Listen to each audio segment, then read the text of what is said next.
Hello everybody, today we'll talk about how to fix or how to solve Stumble Guys not opening. To know how to fix or how to solve Stumble Guys not opening, you should just go to settings and you click.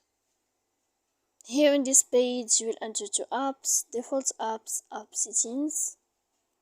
Then in this list you will search about this window of Stumble Guys. Then you will click on first stop and you will click OK. After that we'll enter to storage.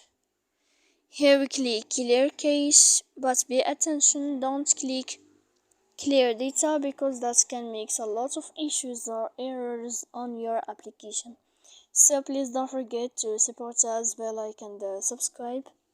See you next time in another video, and thank you for your attention and your watching.